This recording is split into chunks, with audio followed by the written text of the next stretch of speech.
So hello guys, আজকে একটা birthday celebration ছিল। তো সেটা আমার ভাগনা হয়। অ তো ওর বার্থডে আজকে, তো এখানে পুরো প্রিপারেশন চলছে আর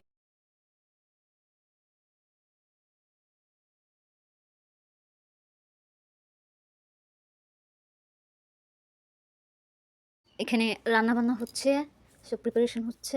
আমি রসুন ছুলছি। অ আমি চাকুতে কাটতে পারি না, তার জন্য একটু হাসাহাসি করছিলাম। কারণ আমার একদম হয় না এটা দিয়ে। তো তাই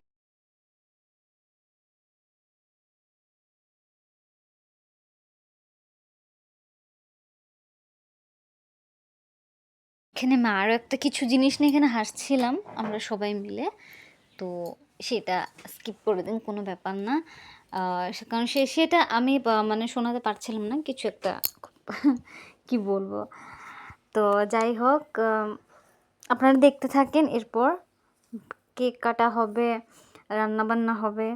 আর রান্নাটা আসলে এখানে চিকেনটা আমরা যে বানাবো সেটা মাটির চৌকোতে বানানো হবে। আমি একটু দেখিয়ে দিয়েছি, তারপর আমার একজন দিদি আছে, বাকিটা উনি করেছে আর কি। তো আপনারা সাথে থাকেন, দেখতে থাকেন। তো এখানে আমি চৌকোটা মানে ধরাচ্ছি। এটা একটা স্টিলের অ্যাকচুয়ালি গামলার উপরে বানানো হয়েছে। খুবই ইজি এক জায়গা থেকে আরেক জায়গাতে নিয়ে যাওয়া।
সো এখানে কেক খাওয়ানো হচ্ছে। আজকের জন্য এতটুকুই গাইজ, অনেক রাত হয়ে গেছিলো, এর জন্য আমি বাকি ভিডিওটুকু করতে পারি। সো এইভাবে আপনারা আমার সঙ্গে থাকুন, দেখতে থাকুন, আর পারলে চ্যানেলটা সাবস্ক্রাইব করুন।